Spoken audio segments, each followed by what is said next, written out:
Bienvenidos a la peña número uno. Estoy seguro que luego de estas tres sublecciones, ¿verdad? Uno a uno b uno c ustedes ya tienen un poquito más claro la metodología didáctica que vamos a usar. ¿Qué les parecieron? ¿Fácil, difícil?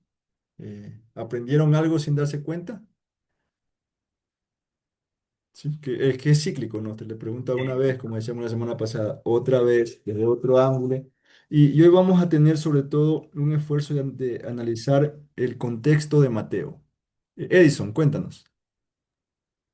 Sí, claro, al revisar, Creo que hay un micrófono cercano, debe ser el de Catherine.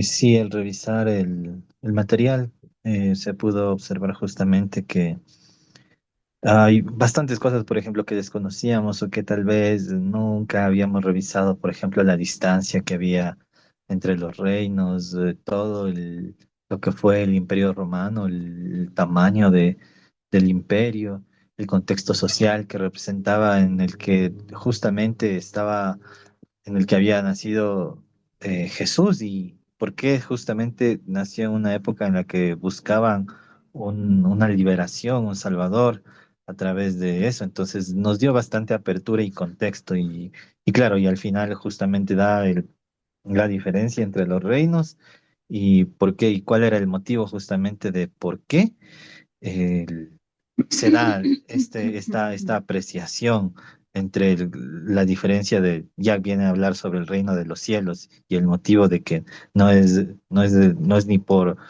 violencia ni por el imperialismo, sino por el amor. Amén. Me alegra mucho escuchar eso. Te estás refiriendo en la última parte a la lección 1C, ¿no? El encuentro entre un publicano y un cananista, ¿verdad? O sea, entre Pedro, Simón Pedro, no Pedro que caminó sobre el agua, sino Simón el cananista, perdón, y entre Mateo. Vamos a conversar de eso más adelante, ¿sí?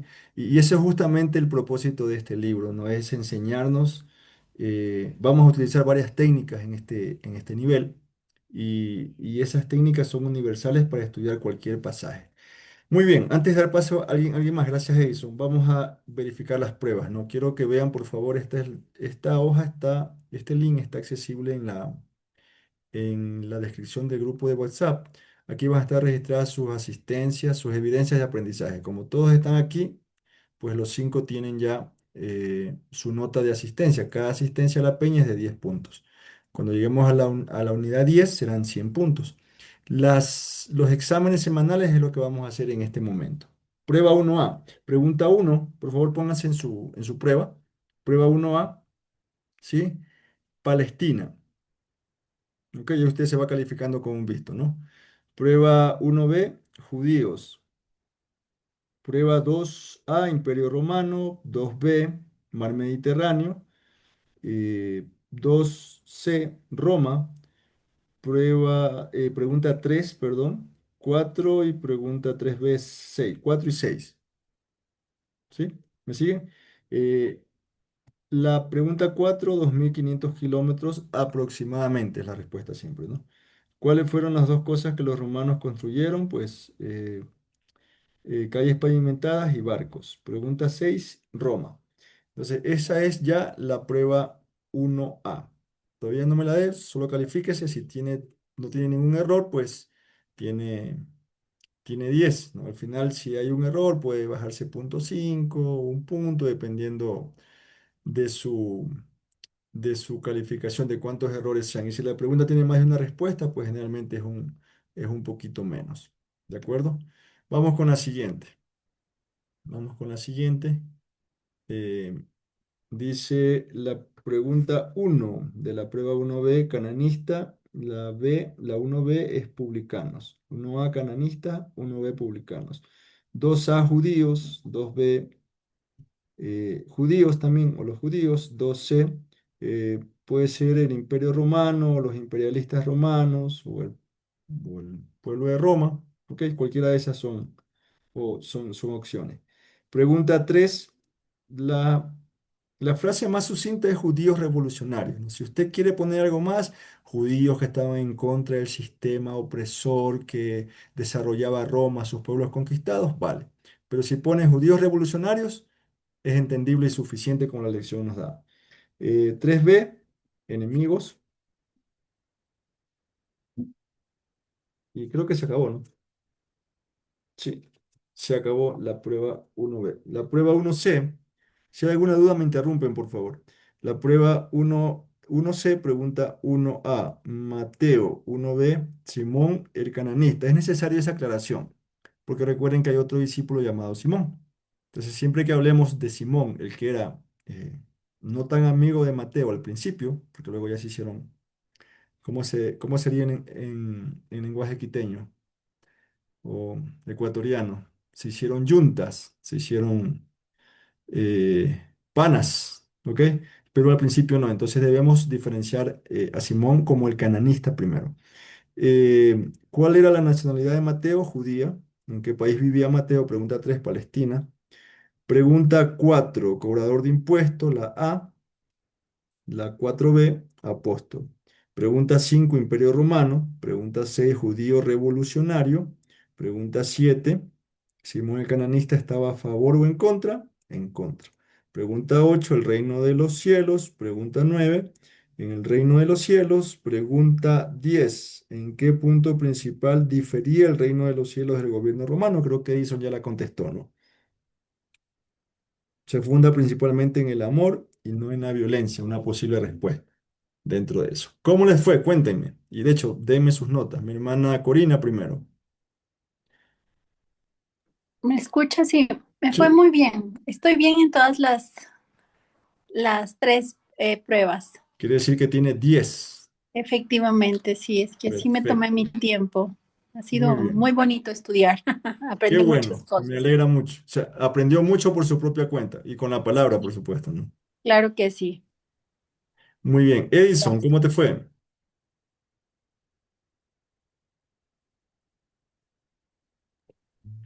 Sí, muy bien. Igual, 10. todo bien. Sí. Perfecto. Va a ser fácil aprobar este módulo, creo, para todos. Catherine, Sí, bien, sí, entonces también. sí. Muy bien. Entonces, estamos con puros 10. Pensé que el teclado que tengo no me ayuda mucho. Ya. Andreita, Es en la C. A ver, en las dos primeras está bien y en la C solamente no especifiqué que era Simón el cananista. no, pero está bien. O sea, Simón, no hay otro Simón del cual se habla la lección. O sea, por Ya, ahora ok, 10. Pero ya cuando más adelante nos toque hablar en una prédica, pues hay que caracterizar ese punto, ¿no? Luis. ok. Sí, 10, todos. Perfecto, listo. Este ejercicio, para propósitos de aprovechar la peña, la próxima semana, la próxima unidad la van a hacer de una manera autónoma, ¿sí? Y me mandan la nota al grupo, ¿ok? Deben hacerlo en el mismo libro, no tienen que hacerlo aparte, salvo que ustedes quieran tener una memoria digital de pronto, etcétera, pero ustedes llenan el libro es para llenarlo de esa manera, ¿ok? ¿Dudas o inquietudes, comentarios sobre este aspecto evaluativo?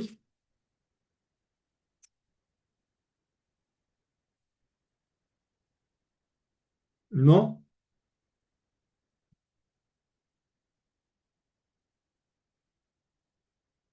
Ya. Entiendo que el curso, que este propósito está bastante claro, esta parte. Vamos a profundizar ahora en la unidad, por favor, 1A. Pónganse en la unidad 1A. ¿Alguna pregunta sobre la lección 1A? ¿Dudas, inquietudes, comentarios? Vamos a hacer un ejercicio visual, ¿ya? Vamos a usar una aplicación que se llama Google Earth para viajar en este momento a Palestina. Bueno, el, el Palestina de hoy. ¿Pueden ver en pantalla un globo terráqueo? Ya, Sí. ok. Entonces nosotros estamos aquí, ¿no? Justo en el ombligo del mundo, dicen unos. Es nuestro país. Jesucristo no caminó aquí y por alguna razón incompleta que todavía no alcanzamos a diferenciar bien, pero que quizás que en la venida de Cristo lo logremos. Dios bosquejó todo su plan de salvación y todos los principios de la transmisión de su gloria y su poder en esta parte del mundo. Lo veían ustedes en el gráfico de la página 3, ¿no? Sí, que son datos elementales, podemos llamarlos de conocimiento bíblico, de teología básica, ¿no?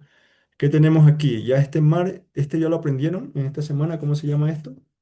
Este mar tiene un nombre, que es fácil también, ¿no? El Mediterráneo. El mar Mediterráneo, ese es el nombre que ellos pusieron. Y el Imperio Romano se extendía justamente por tres continentes, ¿no? Se extendía desde el norte de África, se extendía desde, incluía Europa, incluía también esta porción de acá que era, ¿qué continente? Esta parte de aquí, ¿a qué continente pertenece? Asia. Asia, muy bien, ahí estamos bien. Ahora, en esta región del mundo podemos afirmar Dios caminó en su creación, Jesucristo caminó aquí, encarnado, ¿sí? Eh, Él desarrolló toda su vida, como lo vamos a ver, en esta región geográfica, ¿sí? Y de hecho, por alguna razón, esta región tiene mucho que ver con el desarrollo bíblico. Cuando en el segundo nivel aprendamos el Pentateuco, veremos que Abraham, de hecho, sale por aquí. Se cree que por aquí estuvo incluso el jardín de Edén, en alguna región de esta parte, con algunas perspectivas de interpretación bíblica, ¿no? ¿Por qué sabemos eso? Por los ríos que se mencionan. Y cuando dice que Sabrán sale de Ur de los Caldeos, por ejemplo, sale de esta región y camina hacia acá. Por aquí fallece el padre y bueno, llega con Lot por aquí, por esta región, luego sale a Egipto, ¿verdad? Pero de alguna manera todo esto tiene que ver mucho con el desarrollo bíblico. Incluso Moisés, recuerden, cuando Moisés sale, hace todo este trayecto, ¿no? Y bueno, vamos a ir aprendiendo mucha geografía en este nivel, pero quiero que visualmente se ubiquen dónde estamos en este aspecto, ¿no? Ahora aquí eh, hay dos mares internos más pequeños que el mar Mediterráneo, ¿verdad? Y, y esto es pues justamente el lugar donde Cristo predicó, donde formó sus discípulos, donde Él estuvo trabajando, ¿no? En todo este sentido, principalmente acá. Su año de popularidad se lo desarrolla acá en la provincia de Galilea, en el mar de Galilea, en Nazaret justamente, y principalmente en el puerto de Capernaum. Pero Él muere acá en Jerusalén, ¿sí? Esto es interesantísimo ver cómo Dios trabajó aquí desde este bosquejo, pues impactó el mundo. Nosotros acá en América, pues recibimos esta enseñanza porque Jesucristo lo hizo así, disponible. ¿Sí? ¿Preguntas sobre esto?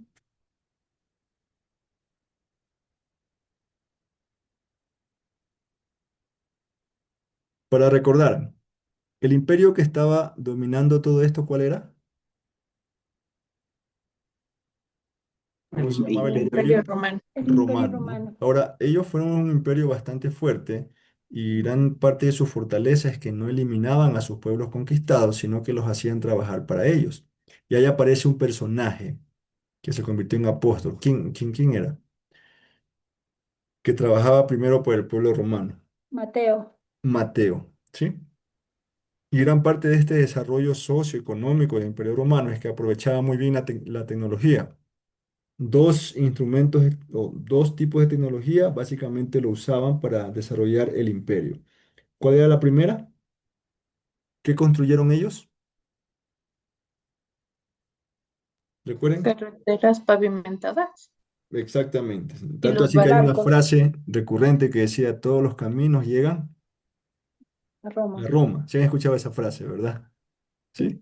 ¿Sí? Entonces, y los barcos, obviamente, porque en el centro del imperio, este mar era su medio de conquista, para ubicar, para regresar, para salir. Entonces, esto es importante contextualizarlo. ¿Por qué? Porque cuando vamos nosotros a interpretar un pasaje bíblico o un libro bíblico, el contexto es importante. Cada libro, aunque es universal y hay principios, hay exhortaciones, hay mandamientos, hay preceptos, en realidad entender el contexto nos ayuda mucho a diferenciar justamente esa interpretación. Y eso es lo que la lección nos está llevando, a conocer el contexto en el cual el autor, bueno, sabemos que es el Espíritu Santo, pero la persona que inspiró Dios para escribir el libro, Mateo, se desarrolló. ¿Qué hacía? ¿Sí? ¿Cómo fue transformado? ¿Cómo llegó a Cristo? Y no solamente eso, es importante también que en el contexto consideremos las relaciones socioculturales que existían ahí. Y ahí nos estamos ubicando ya en la lección 1b, la situación política en Palestina. ¿Qué aprendimos en la lección 1b? Si hay alguna pregunta o comentario, por favor, eh, pueden abrir el micrófono directamente. En la 1b, ¿qué aprendimos básicamente? Aprendimos muchas cosas, ¿no? Pero principalmente aprendimos sobre dos grupos, publicanos y cananistas, ¿verdad? Sí, ¿Y por qué es importante eso dentro del estudio de Mateo? porque hace la comparación entre, bueno, como decía, la finalidad para explicar era justamente mm, ni por el imperialismo ni por la revolución, sino crear un reino de amor, que era el reino de los cielos. O sea, venía a dar el mensaje de Mateo lo expresa, que es el dogma central del Evangelio, justamente eso. Pero claro, ¿cómo descubrir qué es lo que estaba pasando? Porque claro, el pueblo judío esperaba un liberador, porque se sentían oprimidos por el pueblo romano, que eran extranjeros, que obviamente les cobraban muchos impuestos. Entonces así mismo nace el grupo de revolucionarios Los y cananistas. todo es, claro, los cananistas y todo eso es la situación política que uno dice, ah, no, sí, fueron conquistados por Roma y bueno, ahí, pero claro, ver ya el contexto de todo eso abre a la perspectiva como tal de todo el descontento y en general conocer más a profundidad todo esto. Exactamente. Es importante en la interpretación bíblica las palabras, ¿sí? Entonces ahora cuando escuchamos publicano, ya con esta lección, bueno, si antes ya la conocían, quizás lo reforzaron, pero quienes no lo conocían, cuando ya escuchamos Mateo publicano, ya tenemos una idea de cuál sería para esa persona su situación social, su situación de relación interpersonal incluso. Hay un publicano famoso en Lucas 19, ¿se acuerdan? Alguien que se subió a un sicómoro. De hecho, decía la escritura que es jefe de los publicanos. ¿Se acuerdan cuál era? Creo que en todas las escuelas bíblicas lo estudian alguna vez. Saqueo. Saqueo. Saqueo, Saqueo. ¿sí? Entonces, ahora, si nosotros no entendemos lo que significa ser publicano, no vamos a poder quizás entender por qué las personas no le dieron permiso para ver a Jesús cuando él venía a Jericó. Y quizás encontremos un fundamento de por qué él se subió a un sicómoro para tratar de ver a Jesús. Solamente entendiendo esa palabra, el significado de su profesión. Es más, ni siquiera era publicano, él era jefe de los publicanos. Y quizás ahí se vuelve más cercano lo que dice en ese pasaje cuando comienzan a murmurar de Jesús, de que estaba comiendo con un pecador. Y representa para nosotros más significativo el valor de Saqueo, de pararse al frente y para evitar el vituperio de Cristo, reconocer sus errores, conociendo el significado de publicano. ¿Qué les parece? Sí, ese es el propósito de este estudio. Entender que el contexto es importante, diferenciar bien de qué se trata. Sí, ¿para qué? Porque de esa manera el mensaje bíblico se vuelve más objetivo para quienes los escuchan. ¿Ok? Se vuelve más objetivo incluso para nosotros para poder entender. Y aquí podemos ir aplicando cosas bastante profundas, ¿no? ¿Cuántos de ustedes estarían dispuestos a unir dos personas que son enemigos a muerte, literalmente? Y dice, hazte un estudio bíblico en ese hogar, invítalo, pero a tal persona y a tal persona. O sea, un publicano y un cananista.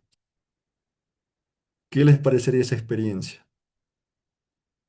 Porque muchas veces, como cristianos, también cometemos el error de ser un poco, ¿cuál sería la palabra? Nos agrupamos por afinidad y no por necesidad. O sea, si Cristo hubiera tenido esa perspectiva, imagínense, hubiera cogido quizás solamente a los mejores, ¿no? Pero no, Él fue a donde nadie quería ir y unió a las personas que quizás nadie quería o nadie esperaba que se iban a unir en ese punto. Y eso vuelve mucho más impactante el desarrollo del liderazgo de Cristo, ¿no?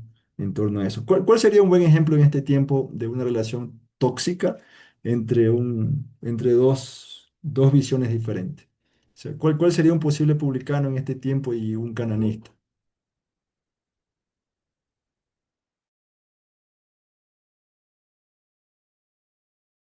¿O creen que no puede pasar eso socialmente aquí en Ecuador? No hay esas divisiones.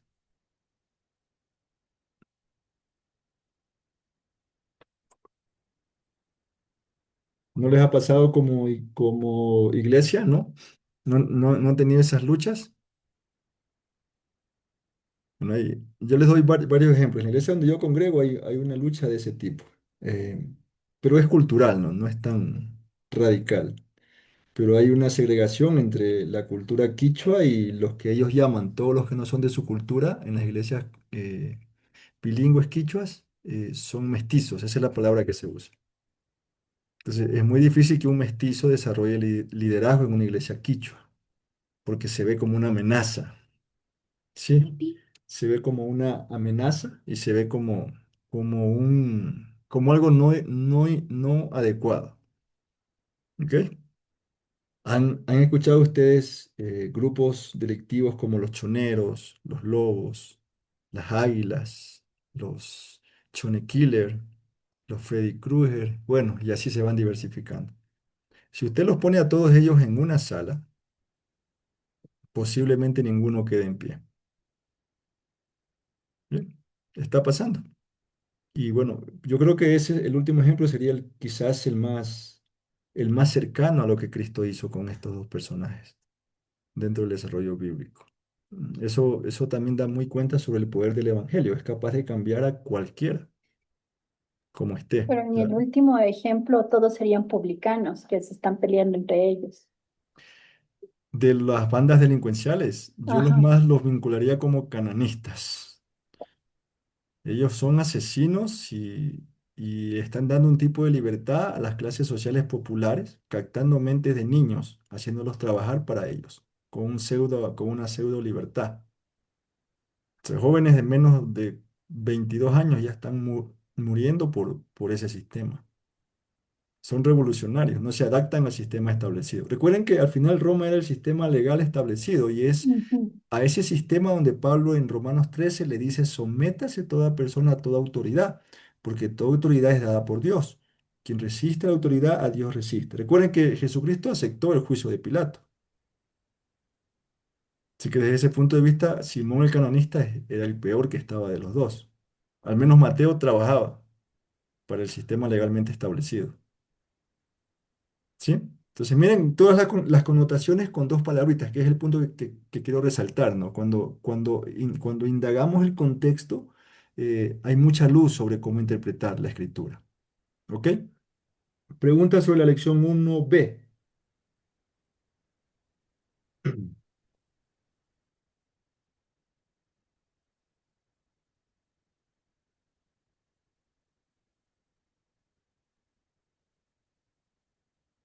¿No? ¿Ninguna? Ok, yo les pregunto entonces. A ver, cuatro características de un publicano, según lo que hemos aprendido. ¿Quién se anima? ¿Cuáles serían cuatro características? Eso como tema de que alguien les pregunte, pero publicano, ¿qué significa? ¿Cuál sería una? De entrada, violento. Un publicano, Ah, Un publicano, publicano. perdón. Servil al una buena imperialismo. característica. Servil, ¿ok? ¿Qué más?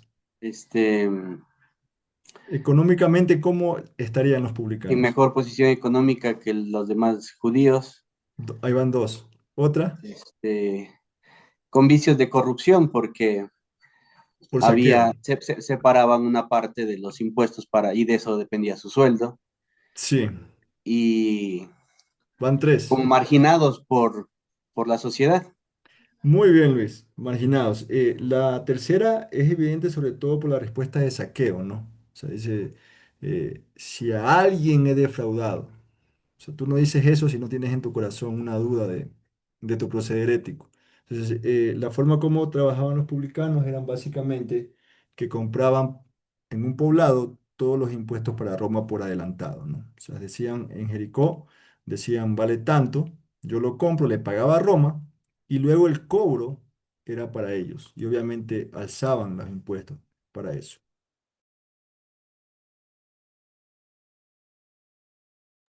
¿Ok? Bien, cuatro características. Cuatro características de un cananista.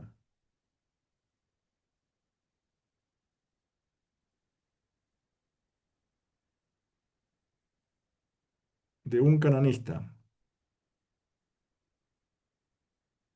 Tienen el micrófono apagado, ¿no? O si me escuchan, si me escuchan.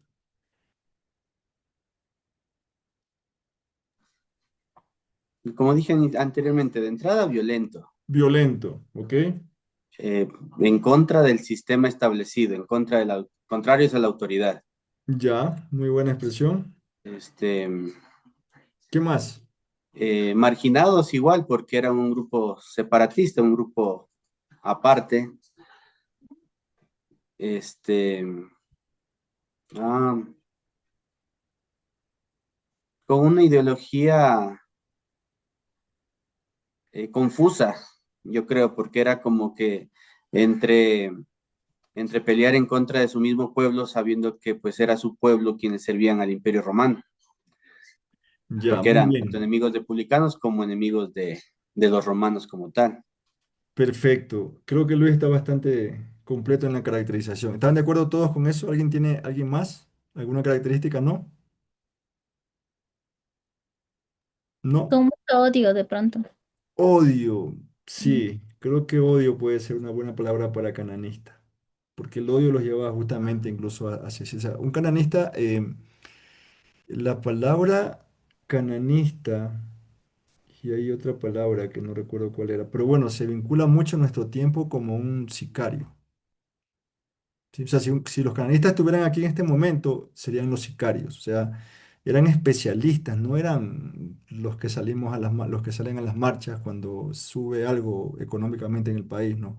A lanzar piedras, ¿no? Eran una élite capaces de lograr grandes cosas. Entonces se preparaban, tenían una ideología, una visión, eran expertos en armas, obviamente fuera del margen de la ley. Entonces eran sicarios especialistas en muerte, en asesinar. Ahora, voy a volver a hacer la misma pregunta, pero vamos a tratar de tener ahora el corazón de Cristo para ver cualidades de ellos y por qué razón los incluyó en el reino de los cielos. Evidentemente, cuando Cristo los vio, no vio las características que nosotros vemos, o creen que sí. Fue capaz y es capaz siempre, y a eso nos manda como iglesia, a ver habilidades que no son visibles en ese momento por el carácter no salvado, pero que se van a revelar cuando sean salvados. ¿Cuántas podríamos encontrar? Podría ser que los dos, por ejemplo, eran serviciales, porque si bien es cierto, servían a los bandos diferentes, pero tenían como que un corazón entregado. Entrega. Entrega es una Ujú. buena palabra. A la causa, ¿no? En el caso de Mateo, pues listo, este es un trabajo más. Yo al final no gano mucho pescando, pero aquí tengo una posibilidad para mi familia. En el caso de Simón, pues ok, esta causa debe parar. Así muera, tengo que enfrentar. No estoy diciendo que esto se debe replicar, ¿no? Estoy tratando de escudriñar el corazón o tratar de ver desde los ojos de Cristo qué es lo que él pudo ver y lo que pudo ver en nosotros también. ¿Cuántos de nosotros somos? ¿A cuál creen ustedes que nos parecemos más a veces? No en el nivel que estudiamos, ¿no? Pero tenemos algo de los dos. Recuerden que Cristo, y lo vamos a estudiar más adelante, Cristo dijo que odiar a una persona era como matarlo. Entonces, también somos sicarios morales, al menos, en ese sentido. Entonces, la misma raíz es el pecado, tanto para él como para nosotros. Pero Cristo es especialista en llamar, como dice un pasaje, las cosas que no son como si fuese. Y esa cualidad me gustó bastante. ¿Qué otra cualidad más podríamos ver en ellos?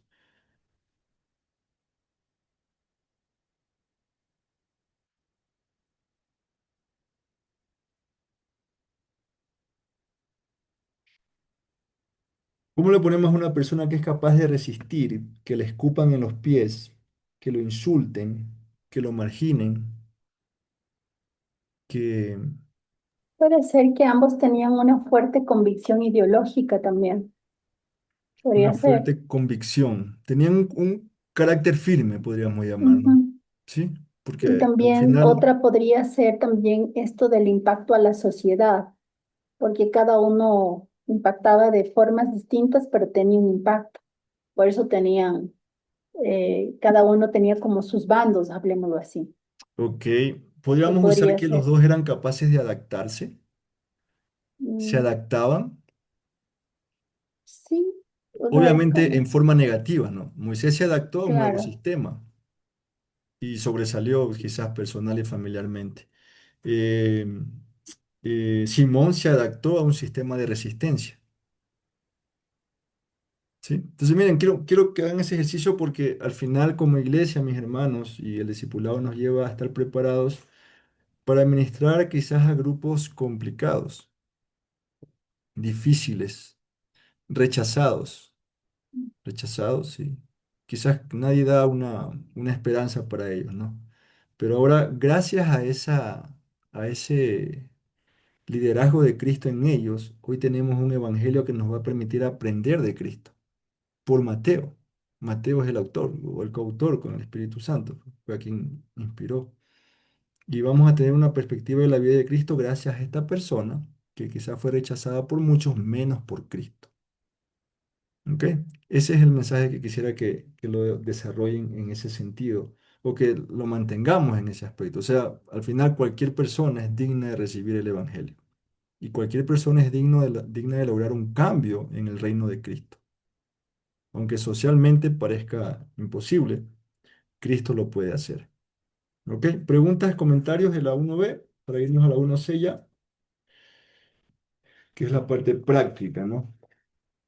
En estos 20 minutos que nos quedan. ¿No? Todo está claro, ¿sí? Ok, pónganse por favor en la 1C. Siempre generalmente la última lección tiene un componente práctico específico, ¿no? Eh, en este caso, eh, quizás el gráfico más preciso de la parte práctica está en la pregunta 20. En la pregunta 20 hay un gráfico. Quisiera que me comenten ustedes qué es lo que ven allí, en ese gráfico que está al lado de la pregunta 20, ¿no?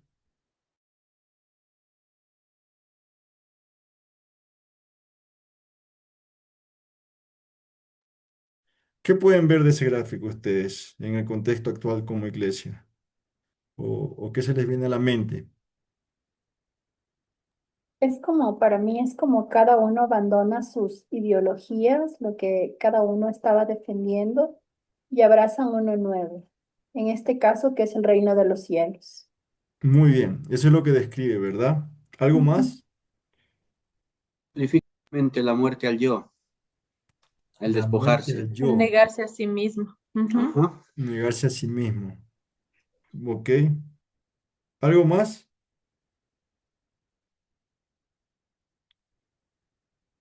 Es dejar la vida anterior para nacer nuevamente en Cristo.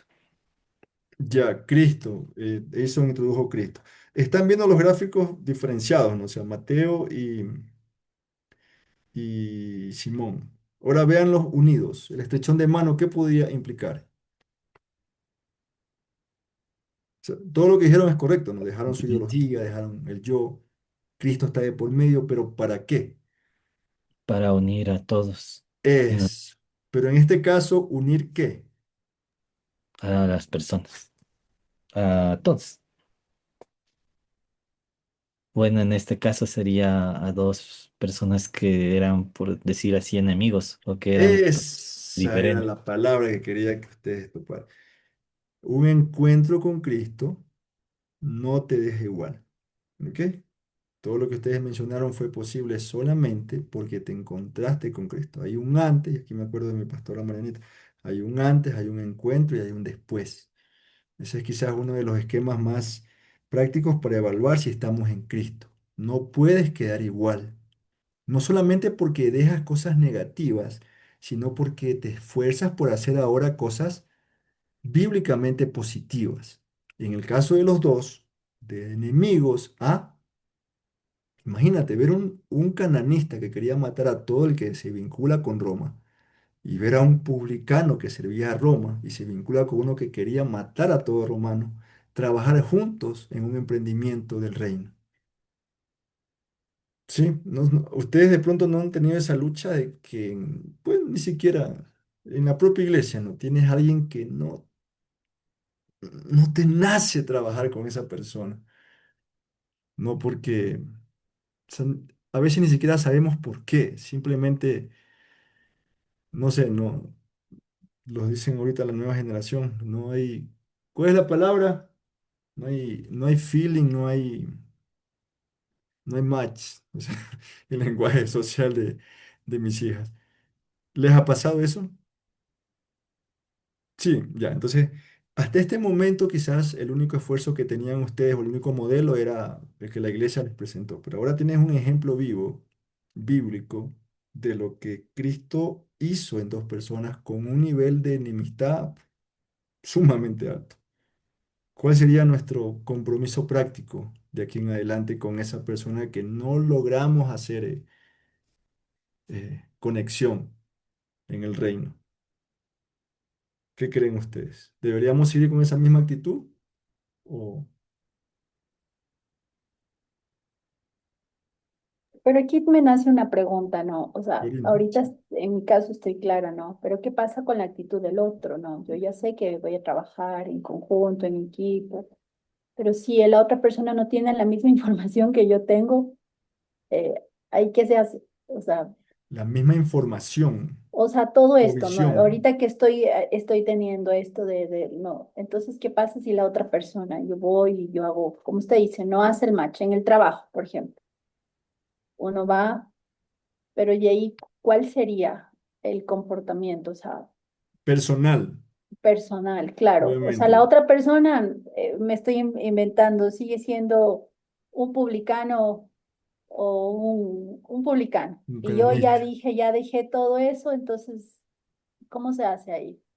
Ya, no pretendemos solucionar todas las diferencias en las iglesias aquí con este ejercicio, ¿no? Solamente una aproximación a lo que vemos en esta lección. Como ustedes bien dijeron, aquí hay muchos elementos, pero los principales que ustedes nombraron fueron los efectos de una causa. Siempre hay eso en un problema, ¿no? Hay una causa, hay un efecto, ¿verdad? Entonces, aquí la causa de los dos o el problema de los dos era que no habían conocido a Cristo, no habían conocido el reino de Cristo o el reino del amor que decía la lección. Ambos estaban viviendo en una perspectiva de reino diferente, como hoy vivimos. Cuando, cuando Mateo conoció a Cristo, entendió que tenía que dejar su amor por el dinero y su servicio para servir a Cristo. ¿Ok? El centro es Cristo. Si es que se llevó de buenas a primeras con Simón, no lo sabemos, pero lo que sí podemos asegurar bíblicamente, según Juan 14:6, es que Simón tuvo que también conocer a Cristo para poder aproximarse a perdonar a Mateo. Ahora, usted dice, bueno, ¿qué pasa si Simón conoció primero a Cristo y Mateo no? Pues no importa lo que haya hecho Mateo o lo que haga, porque Simón ya encontró a Cristo. Entonces, en ese momento toca hacer lo que Cristo dice que hagamos cuando tenemos un enemigo, porque Simón seguiría siendo el enemigo. Justo hoy leíamos ese proverbio, me parece, en el devocional familiar. Si tu enemigo tuviera hambre, dale de comer. Aplica también en este tiempo. Si tuviera sed, dale de beber, porque de esa manera ascuas acumulas sobre tu cabeza y Jehová te lo pagará. ¿Ok? Entonces, esa respuesta es más fácil decirla que hacerla, ¿no? En el contexto bíblico. Pero es lo que Cristo te manda, porque tú no basas tu carácter y tu santidad en función de cómo te trata el resto, sino en función de a quién sirves, o sea, Cristo. Que a veces es sencillo cuando encuentras personas que conocen a Cristo, por supuesto, porque sobre todo si tienen un amor por la palabra, va a ser fácil ponerse de acuerdo. Pero si es que no se pone, si encuentras a alguien que no está todavía, le entiendo a usted, sintonizado con el obedecer a la palabra, pues muéstrele con su ejemplo lo que significa obedecer a la palabra, con mansedumbre, con amabilidad, no devolviendo mal por bien, reflejando a Cristo, cosa que esa persona va a quedarse con una incógnita tan grande que va a decir, ¿qué le pasa a esta persona? Le trato como siempre, le respondo como siempre, le lanzo piedras y me da flores.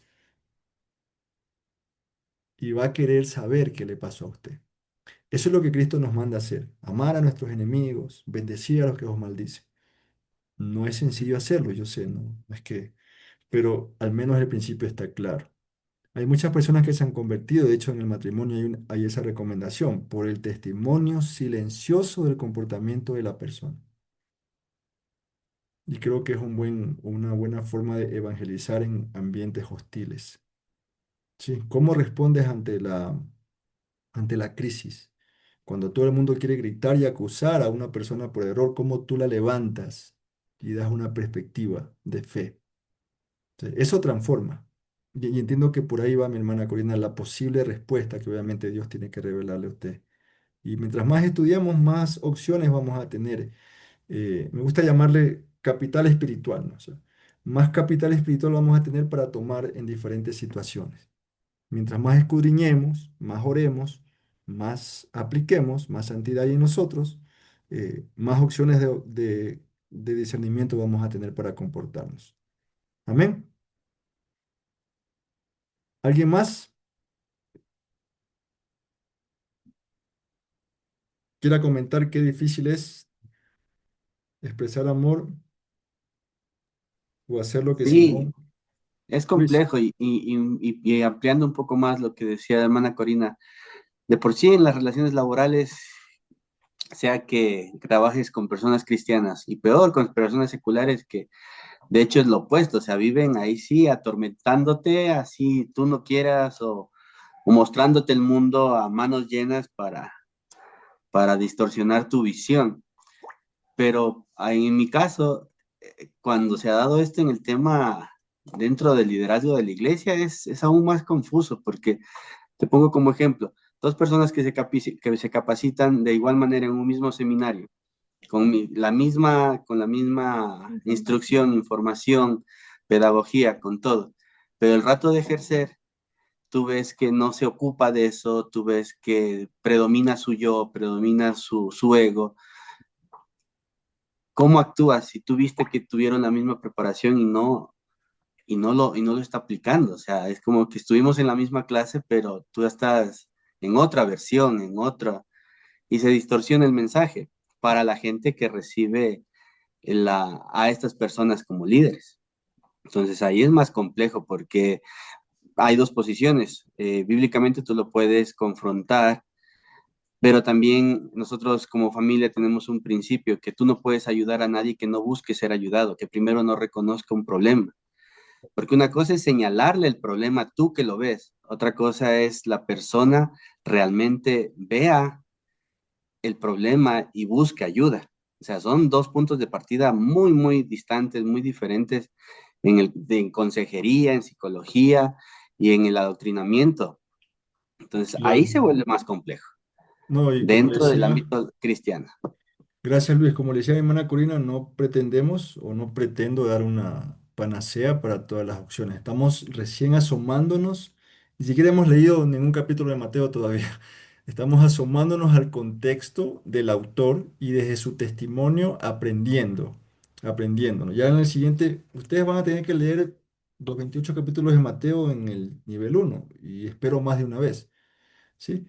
Pero en este momento estamos aproximándonos al contexto. Ya en la siguiente unidad, ustedes ya van a ver, y vamos a seguir en este tema de la confrontación personal del yo, y ya creo que en la tercera y cuarta vamos a ir leyendo algunos principios y algunas divisiones. ¿Ok? Hay mucha tela que cortar todavía, y hay muchos principios. Lo importante aquí es determinar que todas las posturas que nosotros hagamos en forma personal o familiar, tengan un fundamento bíblico. Esa es la premisa. Si es que yo opero de una manera personal o familiar, la pregunta que yo tengo que hacer, bueno, ¿es esto que está haciendo mi familia, tiene un principio bíblico o no? Si hay un versículo bíblico, un principio, pues lo puedo seguir haciendo. Si no, eh, tengo que pedirle a Dios revelación para que me ayude a mejorar. Y esa perspectiva quisiera que se queden con eso. ¿No? Vamos a leer Proverbios, por favor. Proverbios 24:16, por favor. Em, y algún hermano ayúdeme con Proverbios 24:26 y alguna hermana ayúdeme con Proverbios 24, 26 y 26. Y luego terminamos revisando si cumplieron en sus Biblias la pregunta 15 de la página 16 nada más. Con eso terminamos. La perspectiva de administración, si se quiere llamar, cuando nosotros hemos desarrollado sabiduría, discernimiento, inteligencia espiritual, es una perspectiva de entender que nosotros no vamos a estar nunca al 100% para lograr algo. Hasta el último día de nuestra vida vamos a necesitar crecer espiritualmente. Dios sabe eso. Entonces, Dios no quiere, bueno, quisiera santidad y perfección, pero nuestra carne, el mundo y Satanás va siempre a luchar con eso, ¿no? La diferencia entre nosotros y quizás quienes no conocen a Dios es que tenemos medios de gracia para mejorar nuestro error, a diferencia del resto. Tanto así que hay principios que dicen que el Salmo dice, no, en un pasaje, me parece que es el Salmo 32 dice, Él morirá por falta de corrección y errará por lo inmenso de su locura. O sea, no porque Dios lo castiga, no, sino es porque su error no puede ser corregido. En cambio, los cristianos, cuando vamos a la palabra, nos examinamos y tenemos una perspectiva de crecimiento porque podemos mejorar ese error.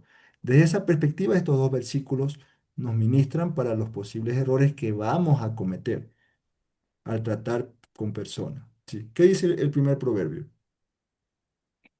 Dice, porque 7 veces cae el justo y vuelve a levantarse, mas los impíos caerán en el mal. ¿Notan? Desde esa perspectiva, no se trata de que el justo no caiga, ese no es el principio, sino que el justo es capaz de levantarse. Desde el ejemplo de Luis, si tienes una persona y la administraste inadecuadamente alguna vez, listo, tú tienes el arrepentimiento y la confesión, de primera de Juan, los últimos dos versículos, para pedir perdón y ahora redireccionar una estrategia nueva. ¿Ok? Pero desde el punto de vista de quien no conoce a Dios, cuando entra en conflicto con alguien, literalmente no sabe cómo actuar. Va a actuar como la sociedad actúa, como su modelo de vida lo llama. Entonces, desde ese punto de vista, nosotros tenemos el medio de Dios para poder ministrarlo. En algún momento llegaremos a la solución, con oración, con ayuno, con discernimiento. Y de hecho, aquí en este nivel vamos a aprender mucha psicología y muchos principios para comprender esto, ¿sí? Pero siempre recuerden, aunque estudien todo esto, una persona no tiene discernimiento espiritual porque estudia académicamente, sino porque obedece lo que estudia. Son dos cosas muy diferentes, ¿ok? Entonces, siempre partan de esa perspectiva. Estamos propensos a equivocarnos. Tanto así que el siguiente versículo, ¿qué es lo que dice? El 26. Sí, muchos hombres proclaman cada uno su propia bondad, pero el hombre de verdad, ¿quién lo hallará? ¿Quién lo hallará? Sí, ahí la perspectiva no es que alguien es capaz de no fallar, sino de no reconocer que puede fallar. ¿Sí? O sea, el hombre de verdad no es el hombre que nunca miente o se equivoque, sino el hombre de verdad es el que sabe que es imperfecto, ¿sí? Y reconoce que imperfecto es. ¿Sí? Por eso en el Salmo 19, David dice, líbrame de los errores que me son ocultos. ¿Sí? O sea, ahí está un hombre de verdad, pidiendo por los errores imperfectos que hay en su vida. Ese es un hombre de verdad. ¿Ok? Entonces, Luis y mi hermana Corina, que han compartido esto, yo entiendo que es una lucha muy dura.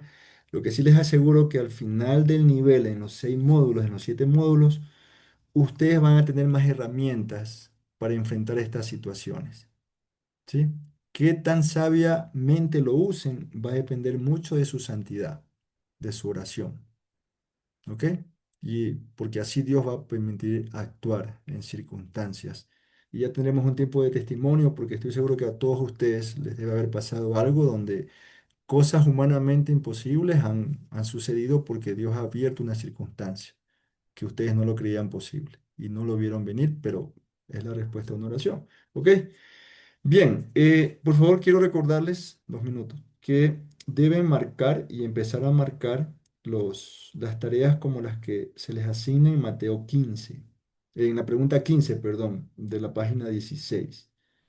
¿Sí? Dice ahora, subrayen en su Biblia la palabra reino con lápiz rojo. En este momento debe estar hecho. ¿Sí? Al final del bachillerato van a tener su Biblia marcada, pero estas pistas son importantes. Ya ustedes le van indicando que el reino es una palabra clave dentro de Mateo. Más de 50 veces. ¿Sí? Listo, mis hermanos. Faltando 2 minutos. Preguntas, comentarios, inquietudes, sugerencias.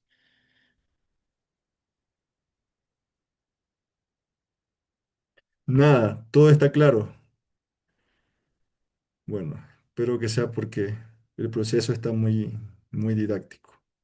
Entonces, vamos a comenzar con la unidad 2 de esa misma manera. Yo les mando el audio, Dios mediante, el día miércoles puede ser para que se autocalifiquen.